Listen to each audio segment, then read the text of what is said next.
In Port Charles, downfall never arrives with a warning siren.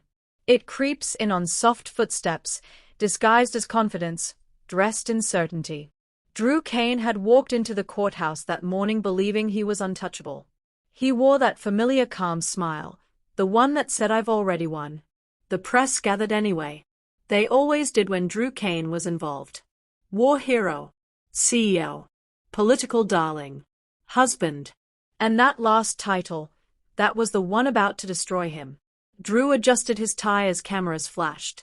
He didn't notice the way Willow's grip tightened around her purse strap, or how her eyes darted, not to him, but to the courthouse doors. Something about today unsettled her. She couldn't name it, couldn't explain it, but a chill crawled up her spine. Inside, Diane Miller was already seated. She didn't look at Drew when he entered. She didn't need to. Diane Miller never wasted energy on men who didn't yet realize they were already finished. Willow believed in Drew. That was her first mistake. She defended him to Michael, to Nina, to Carly, even to herself, on nights when Drew stayed out late and came home with carefully vague explanations and that same practiced calm.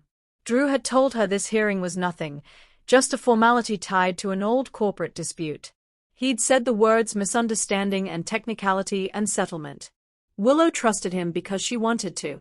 Because after everything she'd survived, cults, lies, illness, she needed to believe that this man, this marriage, was solid ground. She sat behind him now, watching Diane Miller shuffle papers with unnerving precision. Diane hadn't even glanced at her. That should have been Willow's second warning. Because when Diane Miller ignored someone, it meant she was saving them for later. The judge called the session to order. Drew's attorney spoke first, smooth, rehearsed, dismissive. The case, he argued, was built on speculation. There was no proof of wrongdoing, no intent, no direct benefit. Drew nodded along, confident. Then the judge turned to Diane. Ms. Miller. Diane stood slowly. She adjusted her jacket once. Just once. And then she smiled. Your Honor, Diane said, her voice razor-sharp and perfectly calm. The defense would like you to believe this case is about accounting errors. It's not. This case is about deliberate manipulation, abuse of trust, and a man who believed his reputation placed him above consequence. Drew's smile flickered. Just for a second. Willow leaned forward. Diane continued. The prosecution will demonstrate that Mr. Kane knowingly authorized the diversion of charitable funds through a network of shell companies tied directly to Aurora Media subsidiaries, companies that benefited him personally. The courtroom erupted in murmurs. Willow froze. Charitable funds? Drew turned, his eyes wide, not at Diane, but at Willow. Drew, she whispered. He didn't answer. Diane didn't rush. She never did. She laid out documents with surgical precision, email chains, signatures, offshore accounts. Each exhibit landed like a hammer. Drew's attorney objected repeatedly. The judge overruled every time. Then Diane delivered the blow no one saw coming.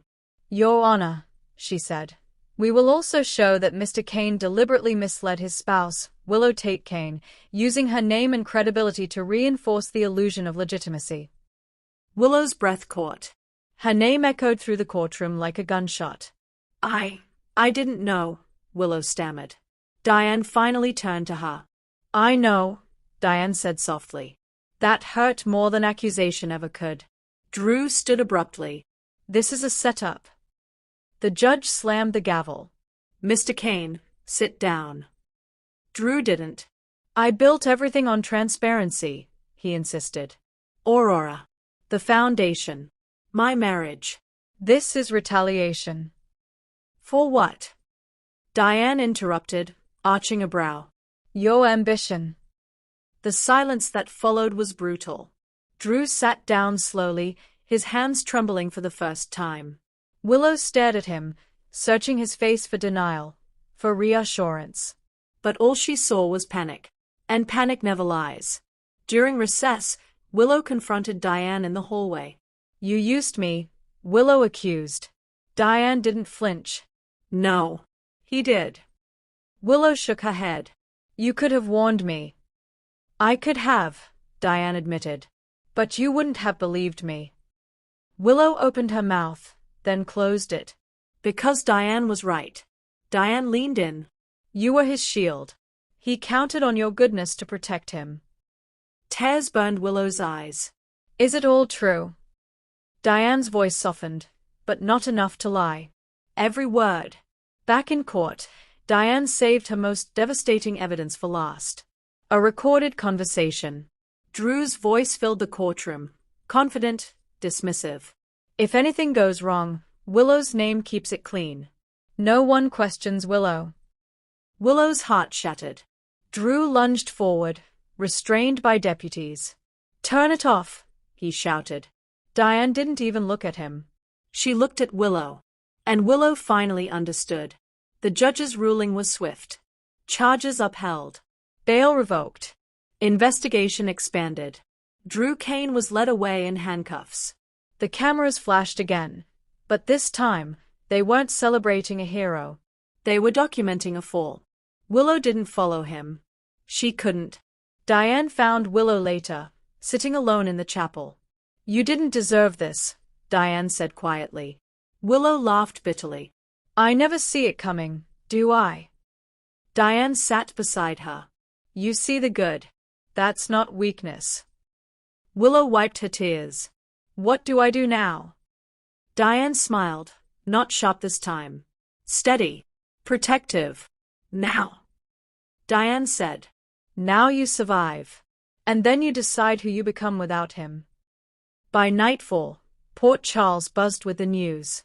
Drew Kane had fallen. Diane Miller stood taller than ever.